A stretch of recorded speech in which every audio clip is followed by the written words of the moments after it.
So let's look at some of the properties of matrix multiplication.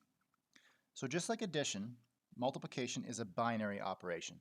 You input two factors and you get back as a result a product of those two factors. So if you want to multiply three matrices, let's call them A, B, and C, you'd better pick which two you want to multiply first. So in this first property, on the left-hand side of the equation, we're first multiplying A by the matrix B. So inside those brackets, there's one product that's happening. Now, whatever the result of that product is, that matrix is being multiplied now by C.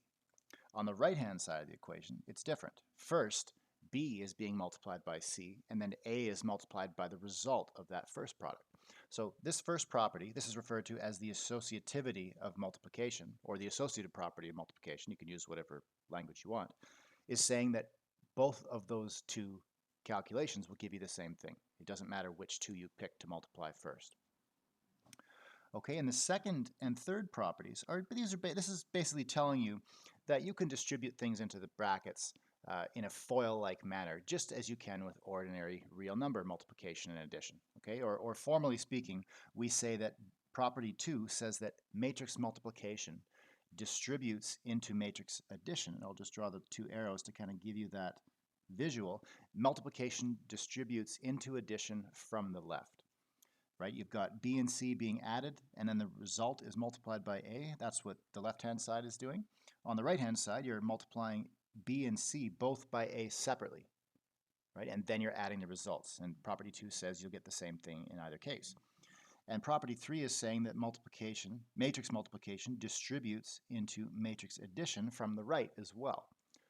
Okay, so if you want to add two matrices A and B and then multiply the result by some third matrix C, that's the same as if you just multiplied each of A and B separately by C and then added the results after. And notice I've kind of glossed over something here. In all these properties, there's restrictions you'd have to place on each of the matrices A, B, and C to make sure that multiplication even makes sense, right? So for example, in property 1, if you're multiplying A and B, well, then the number of columns of B, for example, had better be equal to the number of rows of A.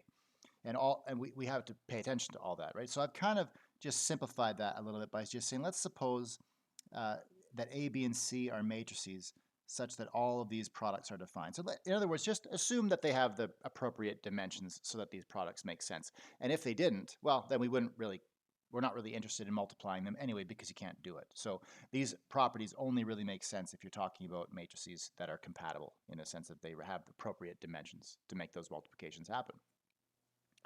All right, property 4 is telling you how scalar multiplication interacts with matrix multiplication. So here, what have you got? You got two matrices A and B that you're multiplying first, and then the result, well, the result is still a matrix, so you can multiply it by the scalar R, and that's going to give you some result.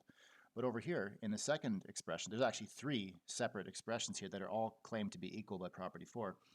This is saying that if you want to, instead of multiplying the product of A and B by R, you can first perform the scalar product of R upon just the matrix A and fully complete that calculation.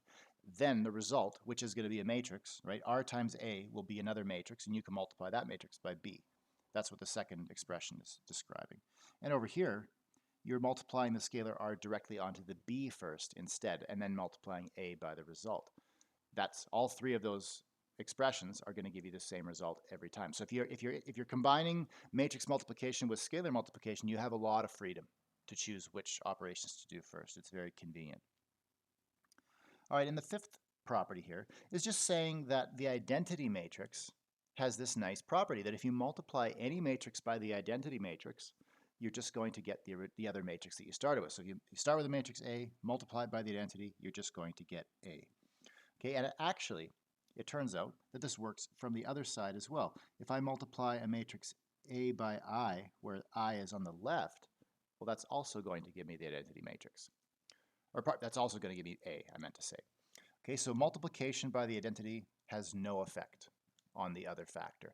So really, roughly speaking, you could say that the identity matrix is kind of analogous to the number 1 in the real number system, right? If you multiply a real number by 1, you won't change it. And for that reason, we say that the number 1 is called the multiplicative identity of the real number system. And similarly, we can say that the identity matrix is the multiplicative identity of the matrix world. And that's actually why it's called the identity. It's just short for multiplicative identity.